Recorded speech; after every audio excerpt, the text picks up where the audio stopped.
जी, महाराज जी, आपने बताया था कि जन्मदिन के दिन एकांत में मनन चिंतन करना चाहिए कि एक साल जीवन का कम हो गया और हमने भगवत प्राप्ति हेतु क्या किया। गुरु जी, कल मेरा जन्मदिन है। ईश्वर की कृपा और आपके आशीर्वाद से आत्म संतोष है कि बीते साल में नाम जप की शुरुआत हुई और तीर्थ यातन भी अच्छे सौभाग्य मिला। इसी तरह धर्म के मार्ग पर आगे बढ़ते रहे महाराज जी। हाँ ठीक है, भगवान का खूब नाम जप करो।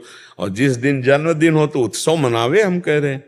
घंटा 2 घंटा कीर्तन करे, ठाकुर जी को भोग लगावे, 10-20 लोगों को पवावे, ऐसे मांगलिक उत्सव मनावे। जन्मदिन सफल ये है कि जिस दिन आपका जन्मदिन हो और आपके पास यदि 10-5 हजार रुपये आपके पास है कि हम लगा सकते हैं, तो चले जाओ, ऐसी जगह चले जाओ जहां वयोवृद्ध आश्रम है, बूढ़े माता पिता सबके रहते हैं, वहां जाके उनको कपड़े दे दो, उनको अच्छे अच्छे भोजन दे दो, या अस्पताल चले जाओ, ऐसे मरीज की सेवा में कुछ पैसा लगा दो जिसके जीवन के सुख के काम में आ जाए, दवा के काम में आ जाए। ये खूब कीर्तन करो, 10-5 लोगों को भोजन पवाओ। ऐसे तो उत्सव मनाना हमें लगता है अच्छा, लेकिन जन्मदिन है, हैप्पी बर्थडे और शराब के गिलास लड़ रहे हैं तो हमें लगता है कि पूरा जीवन ही बर्बाद हो जाएगा। एक साल तो बर्बाद ही होगा।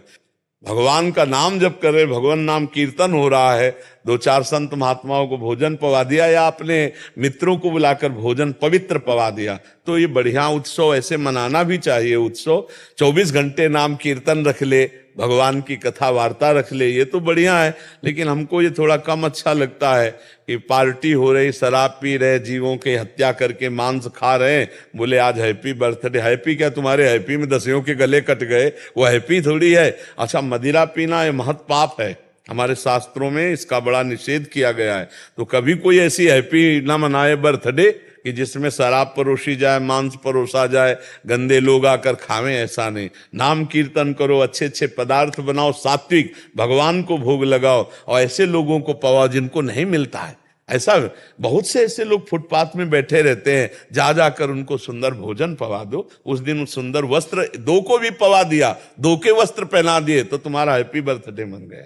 हमारे जी एक सज्जन आए थे हमारे पास उधर, उन्होंने उधर गौशाला खोली है शायद हरियाणा दिल्ली साइड के, तो 750 गौ वहाँ।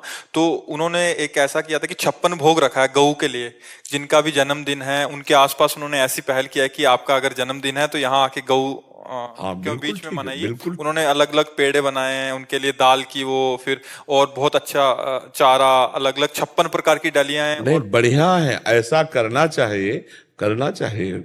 गौ सेवा, संत सेवा, अतिथि सेवा, अनाथ सेवा, सब रूपों में भगवान है, बहुत सेवा के अवसर है, ऐसा करना चाहिए। हमें लगता है सबको अपनी कमाई से 1-2 रुपया महीने में, जो जिसको जितना लाभ मिलता हो। पहले गांवों में भी एक गोलक रखी जाती थी मिट्टी की, और गरीब किसान आदमी ना, वो उसमें चंद रुपए जो भी उससे बचते, फिर वो सोचा जाता था कि किस आश्रम में पहुंचाया जाए, कहाँ पहुंचाया जाए, वो साध सेवा। हमें लगता है सबको ऐसा करना चाहिए, 2-4-10 रुपए डाल देना चाहिए, और वो जब एकत्रित हो जाए तो गौ सेवा में है, ऐसे अनाथ भगवान की सेवा में, ऐसे सेवा में लगाने से बड़ा लाभ मिलता है, शांति मिलती।